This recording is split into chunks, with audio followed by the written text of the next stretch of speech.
tell us what brought you here and what are expectations from COP11? I'm here as part of a delegation from WWF International, the Marine Programme team who are based in Gland in Switzerland. And we're here to really try to raise the profile of marine protected areas on the global stage so that policymakers who are here from all around the world begin to recognise that MPAs or marine protected areas are not just about biodiversity conservation. They also bring huge benefits to people, to economies and to societies at large, and not just those coastal communities that are next to them, but the broader global population. A very interesting concept called bright spots have been discussed around. Tell us something about it. What exactly is bright spots? Bright Spots is an initiative that's being promoted by a number of organisations around the world, including Rare Conservation, to really raise the profile of innovative success stories in coastal conservation and community development that really need to be shouted about at a global level to recognise this innovation and to help encourage scaling of that success. So, give me an example and please help me understand how does it start and what is the mechanism and probably an example of bright spots will help me understand. Yep, that'll work. Right. So in Madagascar there are a number of really encouraging innovations, we call them bright spots, in marine conservation that have developed over the last 5 to 10 years.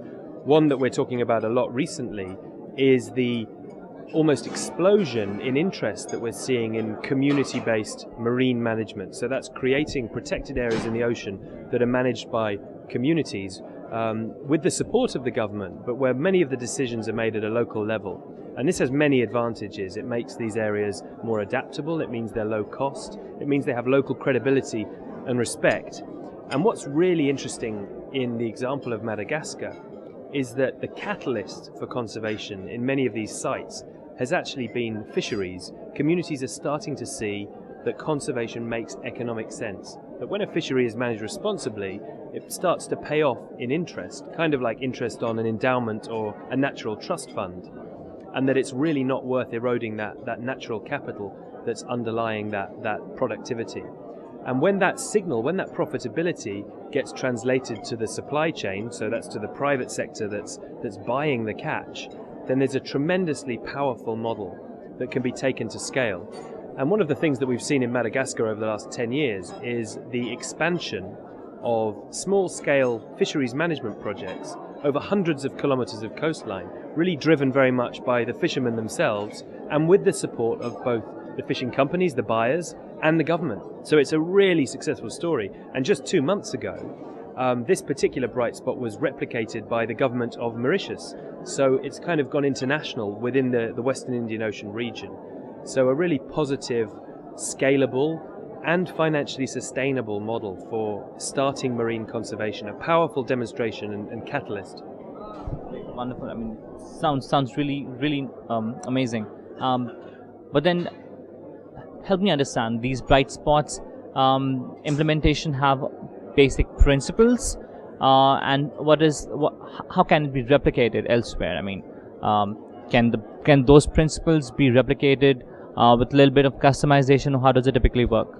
Well, what we've seen with the example in the Western Indian Ocean, so that's the islands off East Africa, is that when there is a comparable ecological and socioeconomic context, replication can take place. But yes, it really does depend on having the right stakeholders, the right partners at a local level to copy and to emulate the initiative.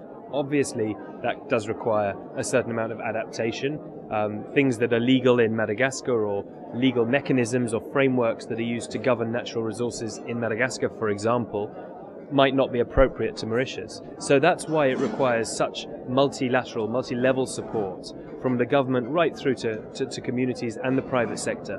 And NGOs also play a powerful role in this process in helping to share and to disseminate some of these stories.